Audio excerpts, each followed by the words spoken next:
direction d'André Caspi. Et puis, depuis l'an 2000, j'enseigne cette histoire des États-Unis et accessoirement du Canada dans cette maison. Et puis, à Rennes 2, et j'ai eu l'occasion de publier plusieurs ouvrages. Bientôt, ce sera un seul cours, Canada et États-Unis.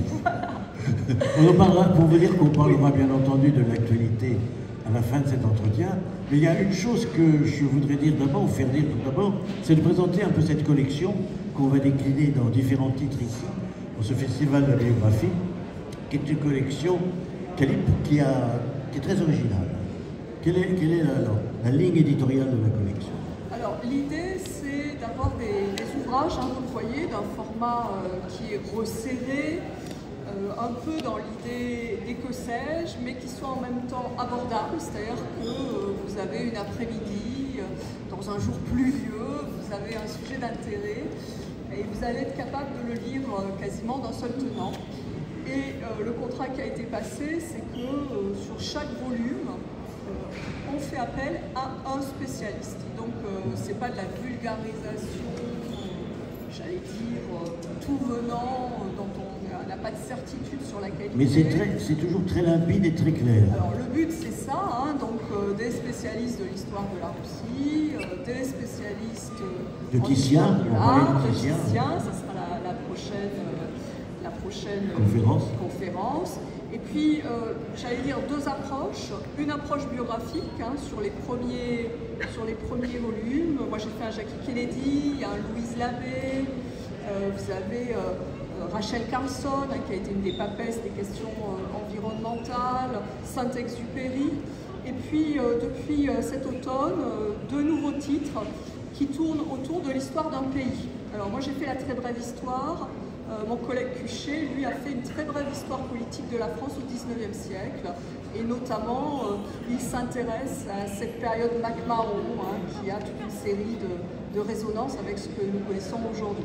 Donc l'idée, c'est de faire court, de faire bref, d'essayer de dire des choses originales, sans être dans la simplification à la Twitter, à X signes, où on finit par dire des contre-vérités. Alors, très belle histoire, c'est le sous-titre. C'est vrai que aux États-Unis, on peut faire une histoire des États-Unis en 20 volumes. Et là, alors, le plus difficile pour vous, c'est quoi? C'est le plan, c'est la hiérarchie? Alors, je crois que la première idée, et ça, c'est le propre de tout livre, c'est un dialogue entre un auteur et un éditeur, c'est d'avoir une question qui va structurer le propos. Moi, ce qui m'a intéressé, c'est de me dire, d'ailleurs, qu'est-ce qu'est la culture politique américaine? Parce que finalement, c'est une démocratie, il y a des parallèles avec la France, il y a des différences. Et donc, qu'est-ce qui fait l'originalité propre du système politique américain, qui fait que ce n'est pas la France? L'autre question que je me suis posée, c'est de me dire, finalement, les États-Unis d'aujourd'hui, ils nous interrogent, ils nous surprennent, parfois ils nous choquent, parfois ils nous enthousiasment, ils ne nous laissent pas indifférents en tout cas de cause.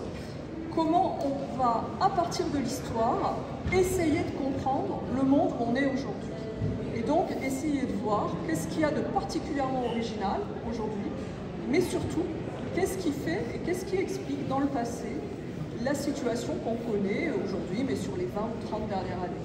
Donc, se dire, l'histoire, elle est intéressante en soi, mais elle nous parle aussi du présent. Alors, ce qui explique sans doute à l'origine, c'est que les États-Unis se sont créés par une vague de migration assez religieuse venue d'Europe. Ça a toujours été une démocratie parce qu'on a pu penser que ça devienne très vite une théocratie.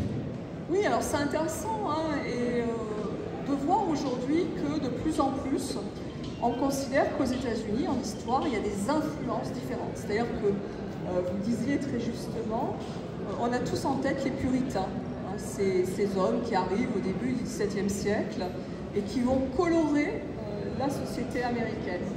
Mais on se rend compte qu'il y a aussi d'autres influences. Vous voyez par exemple l'influence des New-Yorkais.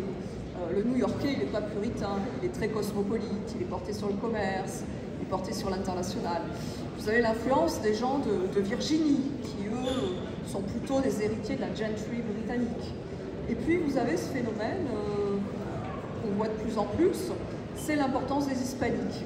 Aujourd'hui, ils sont à peu près 20% de la population. Et en fait, les premiers à avoir peuplé les États-Unis chez les Européens, ce sont les Espagnols, depuis le XVIe siècle. Donc il y a... En venant de Floride? Oui, c'est la Floride oui. qui est le premier territoire colonisé. Et donc de se dire que cette migration, elle est intrinsèque de cette histoire américaine, elle fait l'originalité. Quand vous regardez aujourd'hui, le président des États-Unis a une épouse qui finalement a obtenu la nationalité américaine il y a très peu de temps. L'épouse du vice-président a des parents qui sont nés pas aux États-Unis mais en Inde. Et donc on voit bien combien cette question migratoire, elle fait partie de cette histoire tout au long des États-Unis.